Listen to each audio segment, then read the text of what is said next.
Le doy la bienvenida a Meme Yamel, gran periodista, colaboradora de Sin Censura, nuestra querida corresponsal. Meme, ¿cómo te va?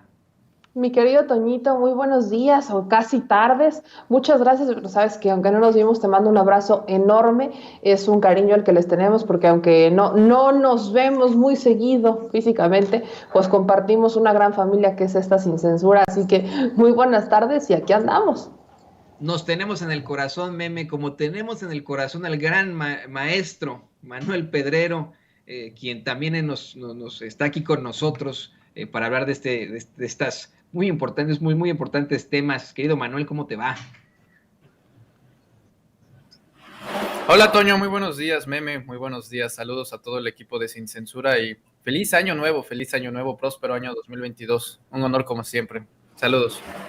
Feliz año nuevo, compañeros. Y bueno, pues vamos a este tema que es muy importante. Pareciera un tanto árido, Meme, ¿no? Pero por primera vez tendremos una mujer al frente del Banco de México, en la todavía subsecretaria de egresos de la Secretaría de Hacienda y Crédito Público, Victoria Rodríguez. Y esto no solamente se remite a su género, Meme, sino a que sería una funcionaria con conciencia social, una funcionaria con una tendencia hacia la izquierda. O sea, vamos, no solamente es esto súper avanzado de ser mujer, sino que es una persona con conciencia social, algo que no ocurre en ese tipo de casos, ¿no? O sea, teníamos ahí a Carstens mucho tiempo como gobernador del Banco de México y a otros impresentables, y es porque, bueno, pues tienen obviamente esta instrucción universitaria, si así lo quieres ver, académica, de tendencias ideológicas, la mayoría hacia la ultraderecha o la derecha, hacia una estructuras, pues vamos, de olvidar al pueblo en su mayoría, cuando existen en el mundo economistas que sí son de izquierda, que sí tienen una conciencia social, como la que designa precisamente el presidente López Obrador y que es aceptada por el Senado. Es un tema importante porque estamos hablando de la primera mujer que sería gobernadora del Banco de México, que es algo histórico. Obviamente ella ha sido muy polémico, su nombramiento, pues dicen, es que no tiene las credenciales, no estamos acostumbrados a que tengamos, por ejemplo, personajes que son economistas o que han tenido cargos titulares y demás, pero creo que haciendo un análisis y hablando con varios compañeros economistas, como fue Mario Campa, que también es parte de la familia Sin Censura, ha dicho, bueno, vaya, a Carstens, que es a quien más reconocen y más han admirado, por así digo, y entrecomillado, como gobernador del Banco de México, pues tampoco tenía las grandes credenciales, ¿eh? O sea, no tenía las credenciales que muchos esperan para un gobernador del Banco de México. Y aún así no saben cómo la aplaudían. Bueno, tenemos muchos ejemplos de cómo la aplaudían y cómo la admiraban. Y no solamente, y aquí lo quiero dejar claro, no solamente es en contra de la que ahora será gobernadora del Banco de México por ser mujer, sino que es por ser propuesta de Andrés Manuel López Obrador. Porque yo le puedo apostar, y aquí ya podemos hacer ternas, que si hubiera sido otra administración y hubiera nombrado a una mujer, le estarían aplaudiendo por simplemente haber nombrado a una mujer, lejos de haber nombrado a una mujer que fuera capaz. Entonces, creo que aquí el asunto se vuelve a remitir efectivamente en el trabajo que hacen en el Senado, donde hubo mucha polémica justamente por el tema de sus credenciales, pero al final la ratifican. Y creo que el hecho de que, y creo que aquí el análisis, que ya me estoy aventando a hacerlo un poco más profundo, es justamente ese, el que se tengan garantizadas ciertas mayorías simples en la Cámara de Senadores y en la Cámara de Diputados, garantiza que este tipo de decisiones se puedan tomar y que aunque se tienen que discutir, al final salen. Cosa contraria que hubiera sido si hubiéramos tenido o si tuviéramos mayorías de oposición, porque entonces no existiría la transformación. De ahí recae la importancia en las mayorías. Y una gran transformación que existe es justamente la llegada de Victoria al gobierno del Banco de México. Ahora, también es importante señalar que ella ya ha estado antes, ha seguido el camino con el presidente Andrés Manuel López Obrador, también estuvieron cerca de él cuando estaba en la jefatura de gobierno de la Ciudad de México, en un área similar dentro de la Secretaría de Finanzas. Bueno, en ese entonces también creo que tenía mucho que ver con los egresos del gobierno de la Ciudad de México. Y particularmente creo que hay que hacer énfasis en que, aunque ella también llega con esta ola de personajes que vienen muy cercanos a Andrés Manuel López Obrador, hoy prometen una autonomía. Y esto creo que hay que entender que el que trabajen juntos, el que evidentemente, porque ambos lo dicen, tanto el presidente Andrés Manuel López Obrador como ella lo mencionan en la mañanera, que van a trabajar juntos, no quiere decir que no exista autonomía. Cuando hablamos de la gobernabilidad de un país, tiene que existir un trabajo en colaboración, como lo hemos dicho, por ejemplo, con los gobiernos de los estados. No importa si es del PAN, del PRD, que ya no hay, ¿verdad?, o del PRI, no importa el gobierno del que sea, lo que interesa es que puedan trabajar juntos ya siendo gobierno. Una cosa son las campañas, ahí peleense todo lo que quieran, pero cuando ya son gobierno, cuando ya fueron electos, cuando ya están ejerciendo el cargo, tienen que aprender a conciliar esas diferencias para poder trabajar. Bueno, si eso es en las diferencias, ahora imagínense en las coincidencias. En pro de la gobernabilidad de un país y de que todos estén beneficiados y de que todos podamos tener buenos resultados, pues aquí justamente estamos viendo que habrá un trabajo en conjunto y creo que eso particularmente tendría que estar viéndose hacia un tema muy polémico con el Banco de México, que pese a que justamente los economistas dicen que ha sido una buena administración, la que se ha llevado al menos este último año, recordemos que fue muy polémico el que el presidente Andrés Manuel López Obrador le estaba haciendo ciertas peticiones al Banco de México para utilizar algunas reservas, las reservas, y poder utilizarlas de una manera, por ejemplo, para pagar deuda. Eso es algo que el presidente pues, decía que se podía hacer, subgobernadores del Banco de México decían, eso no se puede hacer, luego como que cedían entre que podría pasar, y vamos a ver si ahora con esta llegada podría verse la situación en la que las propuestas que ha hecho el presidente desde la mañanera se vean realizadas en el Banco de México. Vamos a ver qué es lo que pasa. Y precisamente así como menciona Meme, querido Manuel, los odiadores y flatulentos de siempre, esos que pase lo que pase, se oponen a todo lo que tenga que ver con López Obrador, aseguraron que la subsecretaria de egresos de la Secretaría de Hacienda, Victoria Rodríguez, no estaba calificada para presidir el Banco de México y como de costumbre se exhibieron ellos solos por sus propias, y perdonen que sea tan soez, pues por sus propias pendejadas, ¿no? Sí, Toño, yo coincido totalmente con el análisis de Meme y pues es que al final todo se reduce a los últimos 20 años en la cual ha funcionado los organismos autónomos y los desconcentrados, uno de los más grandes e importantes desde luego que es el Banco de México. Pasamos de tener a un devorador al servicio de los intereses económicos. Híjole, perdimos por unos momentos al queridísimo Manuel Pedrero. En estos momentos doña Ceci está intentando retomar la comunicación con él, pero pues yo también les planteo mi idea en cuanto a esto, mi querida Meme, ya que estás aquí con nosotros todavía. Eh, la, la realidad es esa, ¿no? Qué bueno que lo mencionas. Tampoco Carstens tenía las grandes credenciales, tenía buena cara y buena pinta para los conservadores, para en esos momentos, para los personajes cercanos a Calderón, después a Peña Nieto, pero hasta ahí.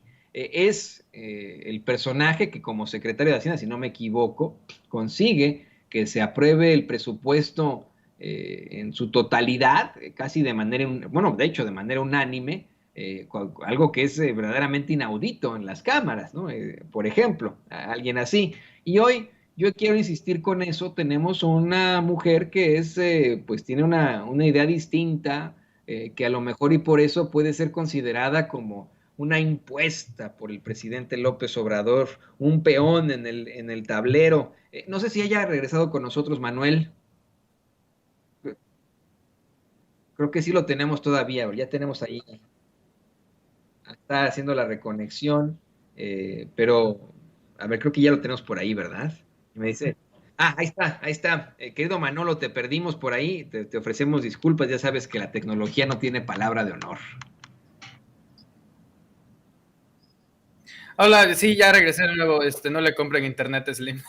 Bueno, sí, decía que en este caso, en el caso de Victoria Rodríguez, es un perfil bastante atractivo, sobre todo por el perfil que actualmente tiene el gobierno federal. Ciertamente es algo que se debe de respetar, se trate de cualquier presidente de la República, el principio de la autonomía entre instituciones y organismos fundamentales. En el caso del Banco de México, pues el organismo que regula la economía nacional, el que decide lo más sencillo, desde las tasas de intereses hasta la impresión de billetes en este país.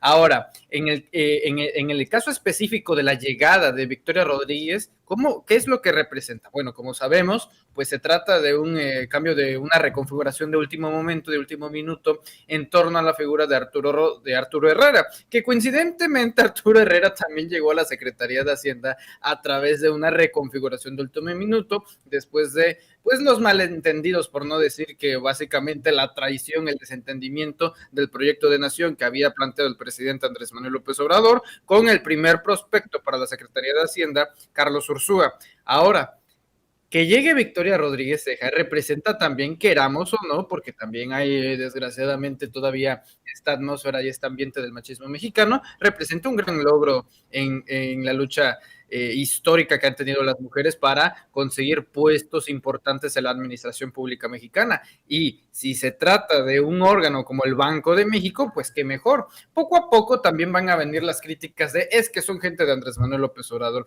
Bueno, ese argumento es tan ridículo porque la propia Constitución es quien permite al presidente enviar, ya sea en los casos de, por ejemplo, la Suprema Corte de Justicia de la Nación o el Fiscal General de la República, enviar al presidente, en este caso el titular del Ejecutivo, ternas para que sean los otros poderes quienes seleccionen quiénes van a ser estos personajes que van a comandar dichas instituciones. Victoria Rodríguez Ceja creo que va acorde, va en la misma sintonía, en la misma frecuencia de la conciencia social, de políticas económicas que alimenten y retroalimenten la base piramidal social y bueno, que no vele por los intereses de los potentados, que nada más sea este pensamiento que lo ha expresado 1,000,000 de veces el presidente López Obrador en la mañanera, de que si hay mucha agua arriba va a gotear para abajo. Ya no puede ser así, y creo que la muestra perfecta es que del pues hoy se haya dado un énfasis especial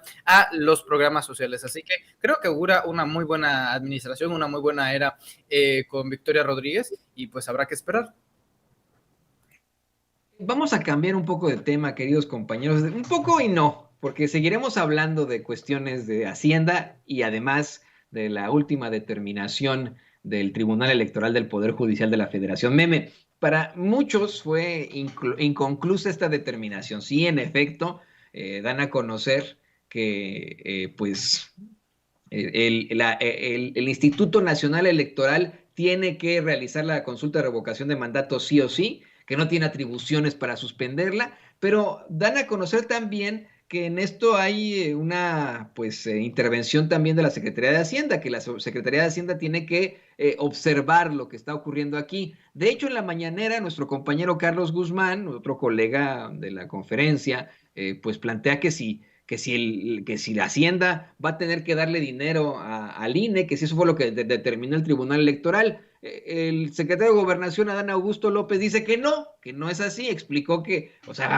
lo único que se determinó es que si consideran que necesitan apoyo externo, pueden solicitarlo a la Secretaría de Hacienda, misma que puede decirle sí o que no, querida Meme. Incluso aquí tenemos que precisar cuál es realmente la resolución que da el tribunal. Si bien todavía falta la final que viene por cargo de la Suprema, el tribunal le dice al INE que no es pretexto el que no exista presupuesto para suspender la revocación de mandato. Ese es un primer punto importante. Dice, eso no es justificación. La única justificación que tiene legal para suspender el proceso de revocación es que no se juntara el 3% de las firmas. Esa es la única. No hay otra. No es un tema presupuestal y demás. ¿Qué es lo que dice también el tribunal? Que el INE tendrá que hacer un ajuste presupuestal pensando en la austeridad y en la eficacia y que obviamente se garantice la democracia y que de no tener, que aún así de haber hecho el ajuste presupuestal, de haber llegado a las últimas consecuencias del ajuste presupuestal y entonces todavía no tener dinero para cumplir con el revocatorio, entonces sí, hablarle a la Secretaría de Hacienda. Y la Secretaría de Hacienda está obligada a responder de forma inmediata. Eso es lo que dice. ¿Cuál es el problema en el que estamos ahorita? Que según el INE, ellos ya hicieron este ajuste presupuestal hasta las últimas instancias. Eso sabemos que no es cierto. ¿Por qué? Porque hay 5 consejeros que están diciendo que eso no es cierto. Recordemos que la votación para suspender este proceso de revocación es 6-5. De hecho, muchas votaciones en estos tiempos, creo que desde hace 3 años, desde que incluso van llegando nuevos consejeros, son 6-5. Porque hay 5 consejeros que están diciendo que el INE todavía no exploró todas las opciones. No solamente las opciones de a dónde van a recortar presupuestos, sino las opciones de cómo hacer una revocación más barata, que es lo que les faltó y lo han dicho Martín Faz, lo ha dicho Carla Humphrey, al menos de ellos dos los he escuchado decir, es que no se llegó, cada uno de nosotros estuvo analizando cómo hacerlo todavía más barato y eso todavía no se llegó a tocar en el Consejo General del INE. Hoy celebran, por ejemplo, Ciro Murayama celebra esta decisión del tribunal diciendo que la Secretaría de Hacienda está obligada a darles dinero. No es cierto, lo que está obligada la Secretaría de Hacienda es a responderles, eso está obligada la Secretaría de Hacienda a responderles. Y la Secretaría de Hacienda perfectamente está obligada a decirles, bueno, a ver, ¿cuánto dices que fue tu recorte? Si este fue tu recorte, yo te podré dar esto. No les van a dar los 2,000 millones que buscan, no va a pasar. De hecho, el presidente plantea que tienen que llegar a la mitad del camino y lo plantea en este sentido, de si el INE hace ajustes presupuestales, por ejemplo, en los transportes, en la renta de los coches, en el tema de los sueldos, pues entonces el secretario de Hacienda se sienta con ellos y podrán ver de lo último que se ha incautado el dinero mal habido, podemos ver que se les dé algo. Pero no son los 2,000 millones que andan buscando, porque el INE anda buscando más de 2,000 millones para hacer el proceso de revocación. En el INE insisten en que de no haber tomado la decisión de suspender el proceso de revocación, no se habría dado esta resolución que obliga a la Secretaría de Hacienda, que obligaría a la Secretaría de Hacienda a darles dinero porque no lo está haciendo. Entonces, sigue siendo un tema de poder, como una lucha entre poder, en donde hay un berrinche por parte de los consejeros, por parte de 6 consejeros, que insisten en que no se ha hecho todo lo posible por hacer un proceso de revocación más barato, ¿no? O sea, más que insisten en que ya hicieron todo, que ya hicieron absolutamente todo y que no hay nada más que hacer. Y hay 5 consejeros que nos dicen que todavía pueden hacer más. Entonces, para que la Secretaría de Hacienda les responda, primero tendrían que hacerle caso a estos 5 consejeros, todavía hacer un plan de austeridad más profundo, mucho más amplio, para entonces ver si la Secretaría de Hacienda puede darles dinero y que no se afecten las prioridades de la transformación. Ese es el panorama completo.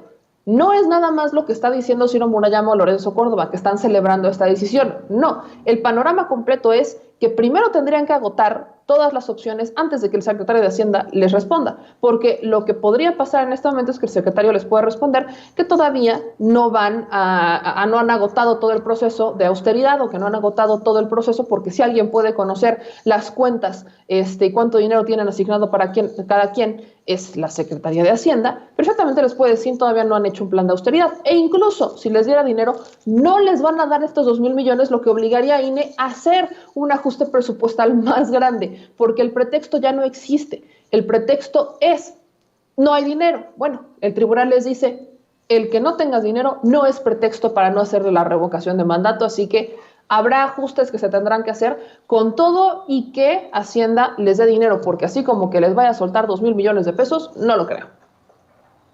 Así es.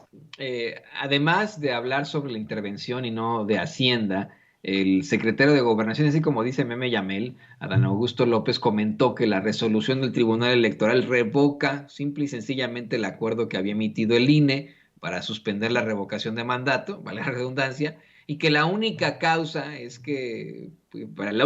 para que no exista esto es que no se reúnan las firmas suficientes, que tiene que hacer adecuaciones presupuestales. Manuel, aquí la situación es clara, ¿no? Se han entregado casi 10 millones de firmas, se habla de algunas que son apócrifas, pero pues en todo caso, el INE está contra la pared, o realiza la revocación de mandato o realiza la revocación de mandato. Y si no lo hacen, se meten ya en problemas legales. Más de 200 asesores y ninguno les dijo que si no hacían sus obligaciones, porque al final de cuentas es un trabajo para el cual están siendo remunerados en una institución autónoma, pues pueden ir a prisión, así de fácil.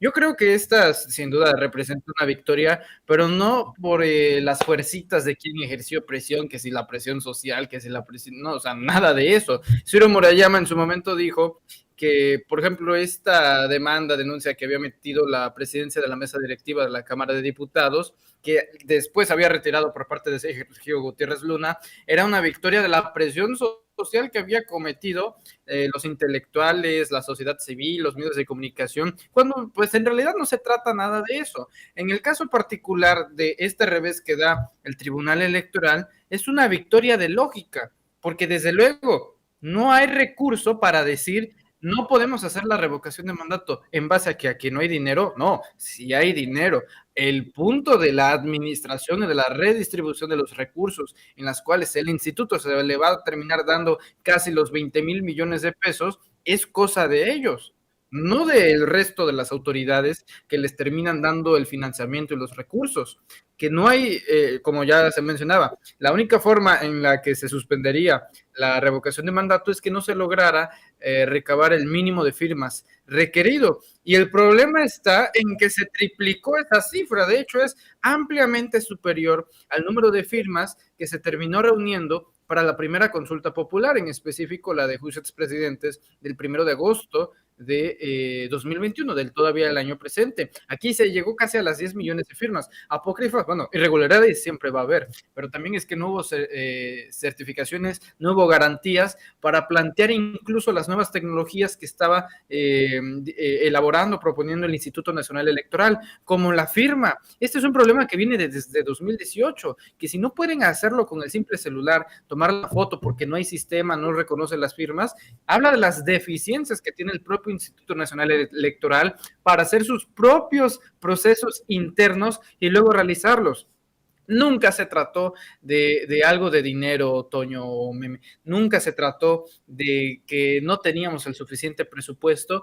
Es una confrontación ya directa de una institución de por sí facciosa contra el presidente de la República en específico. Y yo diría que estas acciones vienen demostrando un hecho bastante sencillo. El presidente López Obrador ha demostrado tener razón en la eventualidad de la llegada de la reforma electoral.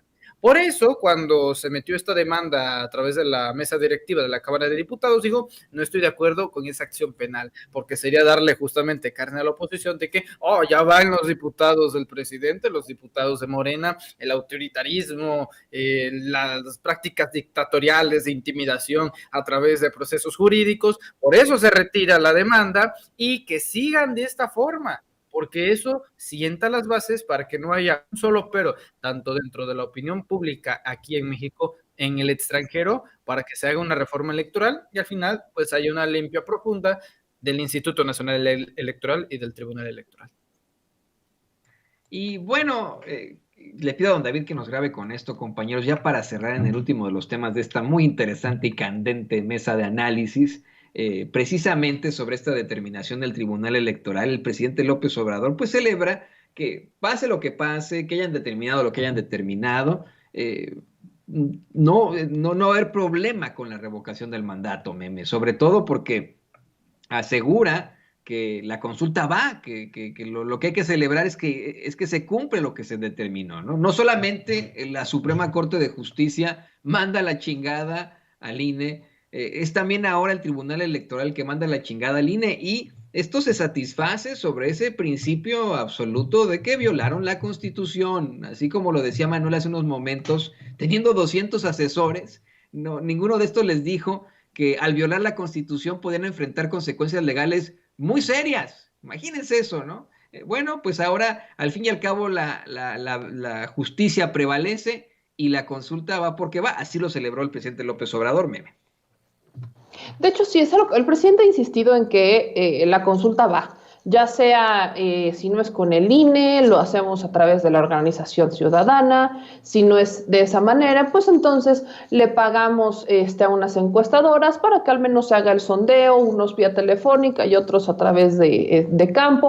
O sea, la consulta va, este es un hecho. Obviamente es necesario que sea a través del INE. ¿Por qué? Porque este ejercicio de revocación de mandato, y es en donde entra el por qué le tienen tanto miedo al revocatorio, porque es una herramienta que va a hacer dos cosas. La primera, evidentemente, poner en ridículo a un cierto grupo de personas que han dicho que esta es la peor administración que hemos tenido, que hay millones en contra de Andrés Manuel López Obrador y que de ser legítimo el proceso, pues evidentemente veríamos que la prensa internacional, la prensa nacional, confirmaría que esas son mentiras, que efectivamente sí hay muchos en contra de Andrés Manuel López Obrador. Podemos decir que sí hay millones, pero esos millones no son mayoría cuando tenemos un país de prácticamente 130 millones de mexicanos.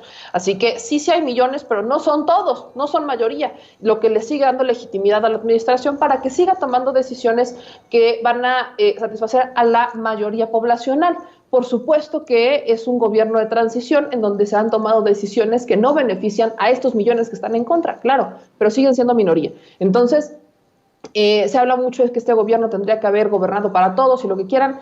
Bueno, sí, me encantaría, pero hay muchas cosas en las que se tenían que hacer ajustes y se tenían que eliminar privilegios. Y eso es parte de la transición, es parte de cambiar el peso que está dentro de la balanza. Pero además, con el ejercicio revocatorio organizado por el INE, se le está enseñando al pueblo, porque hay que decirlo, somos ignorantes en cuanto a los procesos electorales. ¿Por qué somos ignorantes? Porque el Instituto Nacional Electoral no ha sabido acercársele a la gente, porque se lo ha dejado a los partidos políticos y la estrategia de promoción de democracia del INE ha recaído en documentales de Enrique Krause, libros de distintos escritores fieles a la misma idea, y al final eso es lo único que ha hecho el INE. Yo pregunto, ¿cuántos de ustedes han visto uno de estos documentales del INE en donde hablan sobre la democracia? ¿Cuántos de ustedes han leído uno de estos libros del INE que pagan muchísimo dinero, no solamente para la creación, la impresión del libro, sino también para buscar al autor? Lo hacen de a doble. ¿Cuántos de ustedes han recibido este libro? Porque yo no he recibido ninguno. Y yo, si no hemos recibido ninguno nosotros, yo me imagino las personas que, por ejemplo, viven en Minatitlán o quienes viven en Olintla. No me imagino si ellos recibieran uno de estos libros. Evidentemente no. Tampoco es algo que sea materia de las escuelas, por ejemplo, porque la forma en la que la SEP ha trabajado con el INE, pues ha sido como que muy por encimita, como si fuera pan tostado y les dan una embarradita de crema de cacahuate, por ejemplo. Entonces, no, el INE no ha sabido acercarse a la gente y por eso somos ignorantes a la hora de votar. Por eso es que, lamentablemente, le dejan a los partidos políticos toda esa estrategia y tenemos muchas personas que no salen a votar porque no confían. Y si no confían ni siquiera en el árbitro electoral, bueno, imagínense si van a confiar en un partido político. Así que al darnos esta herramienta a los ciudadanos, nos están enseñando un caminito de cómo tenemos que seguir el caminito para sacar a los gobernantes que no estén haciendo bien su trabajo. Recordemos que la propia Margarita Zavala decía que esto no podía ser porque entonces íbamos a tener durante 3 años a un presidente haciendo campaña. Pues miren, si prefiero un presidente que durante 3 años, con tal de quedarse otros 3, le chingue, a que se la pase 6 años viviendo en casas de las lomas y viviendo en una mansión como es Los Pinos y siendo feliz por la vida con una impunidad flagrante, y que al final, cuando ya por eso del 5.º año, pegándole al 6.º, empiece a hacer cosas. ¿Por qué? Porque quiere que su partido continúe para limpiarle las cuentas. Prefiero 1000 veces la primera opción, de un gobernante que sepa que a los 3 años existe la posibilidad de que lo puedan sacar para que le esté chingando desde el principio. Lo prefiero. Entonces, si estamos en ese escenario, la ciudadanía tiene esta herramienta, tenemos el poder en nuestras manos, pero hay que aprender a utilizarlo. De ahí que muchas personas digan, es que no estoy de acuerdo con el proceso porque yo quiero que se quede el presidente. Sí, pero parte de la transición es aprender que el poder lo tiene el pueblo. Y si nosotros tenemos el poder, si nosotros ejercemos, lo aprendemos a usar y no lo soltamos, entonces podemos garantizar que vengan gobiernos que le sigan respondiendo al pueblo.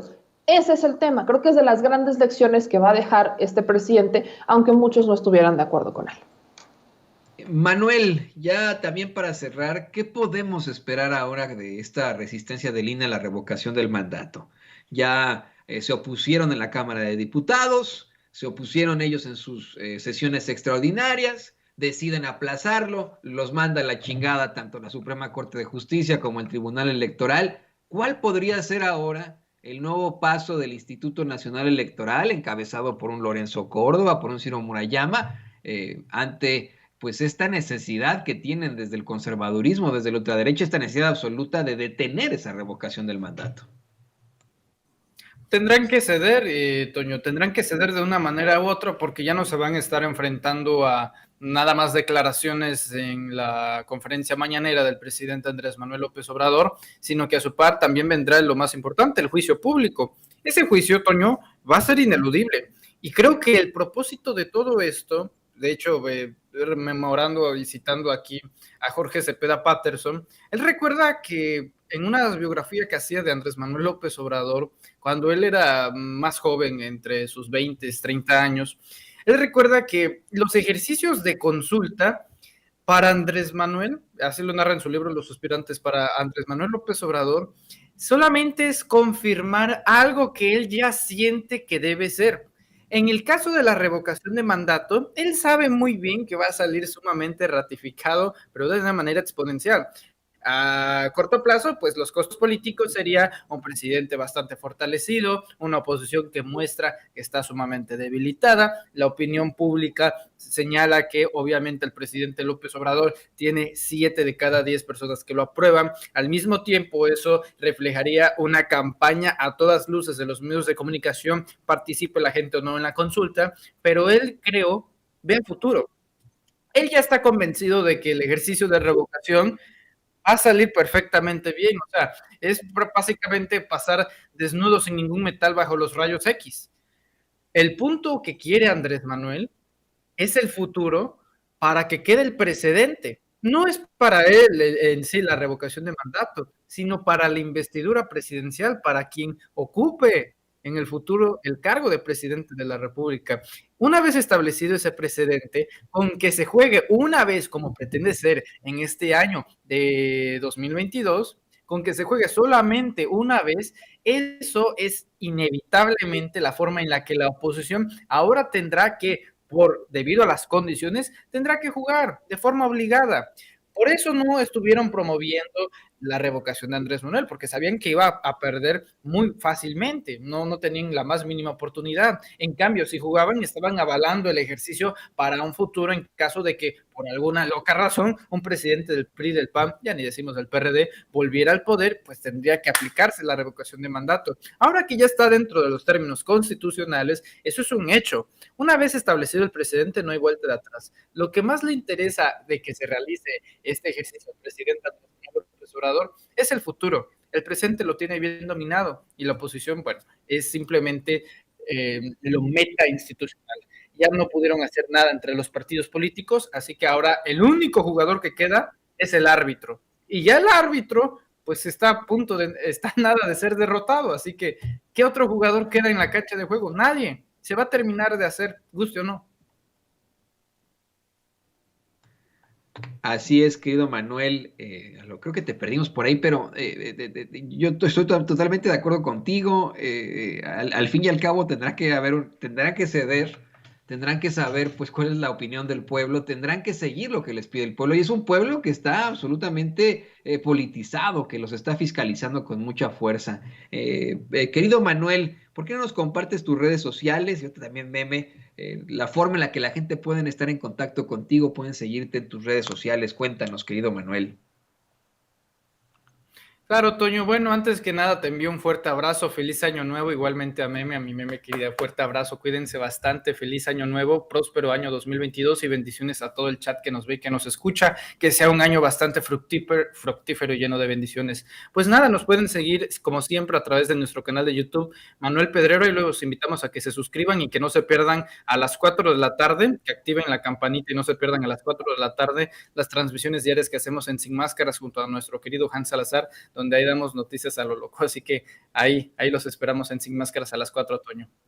Un abrazo para ti, querido Manuel Pedrero, como un abrazo que le mando muy, muy cálido a mi queridísima Meme Yamel, a quien espero ver muy, muy pronto, ya en estas, pues, formas en las que podemos estar yendo y viniendo. Meme, también, por favor, compártenos tus redes sociales, compártenos tus canales, para que la gente esté muy, muy pendiente de tus espacios. Muchas gracias, Toñito, yo a ambos y a toda la audiencia de Sin Censura, mi querida Cecia, don David, a toda la familia Sin Censura, les mando un abrazo muy grande y que pasen un excelente fin de año. Viene un año muy grande, con mucho trabajo, con mucho cariño, y bueno, ya saben que todo el amor para esta familia que estamos aquí dentro de Sin Censura. Y bueno, pues ahí ya saben que me encuentran en todas las redes sociales.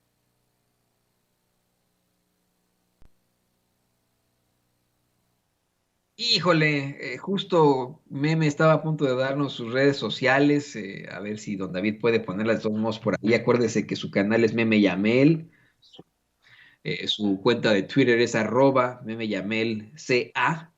Estamos viendo si podemos regresar con ella. La transmisión se nos cortó de pronto, querida Meme Yamel. Está doña Ceci Vega haciendo lo imposible, hasta lo imposible para retomar la comunicación con ella, para regresar con Meme Yamel y que bueno, pues nos podamos despedir con este abrazo virtual. Si no, creo que ya la perdimos por ahí, ¿verdad?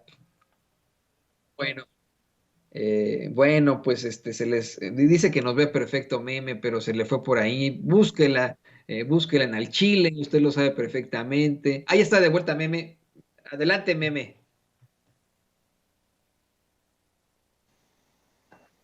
Ya parece que ahí se nos congeló un poquito, digo, yo lo seguía escuchando, yo lo seguía viendo perfecto, pero bueno, como les decía mi Toñito, y muchas gracias y una disculpa, no sabemos qué pasó, ya sabes, con estas cosas dirían las mamás del hombre blanco, nunca se sabe. Pero bueno, les mando un abrazo a todos y ahora sí me despido y estamos en todas las redes sociales como @memeyamelsa, no hay pierde. Muchas gracias, Toñito, un beso a todos.